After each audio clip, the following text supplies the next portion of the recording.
focus on high conflict, anxiety, trauma, building more effective communication, and dealing with anger and angry behavior management, because it's the anger, the emotion is okay. It's the behavior that we want to do something about. All right. So today, this is live. I want to just talk a little bit about core beliefs, what that means, right? And the idea is that we're moving through our lives and we have an idea of ourselves. We have some conscious ideas about ourselves, but there are very simple core ideas that we may not even be aware are operating as we go through our daily lives, our regular days, at work, in relationships with family, or pursuing education. And sometimes it's these core ideas that we're not even aware are operating that can have a huge impact. And the good news is they're really simple. They're usually very short phrases like, I'm never good enough, or I'm stupid, or I'm clumsy, or some that are debatable. I mean, obviously a lot of these are debatable. I'm not lovable, right? So you've heard some of these before, and some of them may sound like easy to push away. Like, of course I'm lovable, but on some level, am I able to love? Am I able to let in love? Am I able to hear criticism? How brave am I? Really core little things. Obviously, we came into the world kind of, to use some cliches, a blank slate, an open book, all these different things.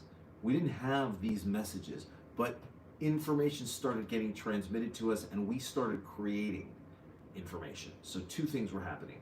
That's the exterior, that's the nurture part, and then there's the nature part, like who we are and how we responded. And over time, we started to make some deals with how we thought we needed to be in the world. And when we find ourselves stuck, relationships aren't going as we want them to, or work or school or whatnot isn't coming out the way we wanted it to, it can get very depressing and frustrating, and we can get debilitated. And so the good news is there are a lot of approaches in counseling: DBT, CBT, EMDR. I won't go into the abbreviations, you can just look them up. There are plenty more. Somatic experiencing. There's a lot of ways to look at this and get somewhere real in terms of how you're living your life, how you're experiencing your life, other people, and the world, so that you can enjoy it, so that we can connect and make a difference with people that we care about, right? And treat people with respect, and then be respected as well, okay? So it's useful with counseling. You could even say, hey, I want to understand what these core beliefs are. I don't know what this guy's talking about. I want to hear more about it, right? So you can go talk to a counselor with that in mind. And you can identify stories that you've been told about yourself from other people and things you're making up about yourself, all right? To figure out the ones that are most useful, that are most effective, okay? And we're dealing with the world, so this is not about saying, I'm useless to I'm superhuman, right? It's not about creating a fantasy, but it's about trying to figure out how I'm going to live in the world. So if I have a vision of how my relationship ought to be, how I wish it was, or what I want in a relationship, how do I get there? How do I get there in a real way? So reality testing is a big part of this, and there's a very useful phrase from CBT and DBT called checking the facts. All right, get back to the facts, because I got a lot of stories swirling in my head, and I need to distinguish between, like, what are just facts and what are the things I'm making up about it. What's the meaning I'm making up?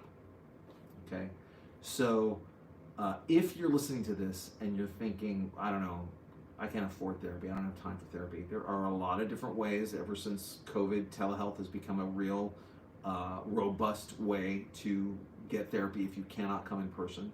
But if you're worried about costs, there are low cost options now online, and also nonprofit organizations. Here in California, there's the Maple Counseling Center, or Southern California Counseling Center, or Airport Marina Counseling Center, and these are just to name a few. Okay, so please feel free to reach out to me, and we'll continue this process every week. And I hope this is just useful, this idea of thinking about what are some core ideas that I have that operate, and what can I add in? How can I shift that? Okay, even just a little bit, it's going to make a big difference. All right, thanks. We'll do another one of these next week. Take care.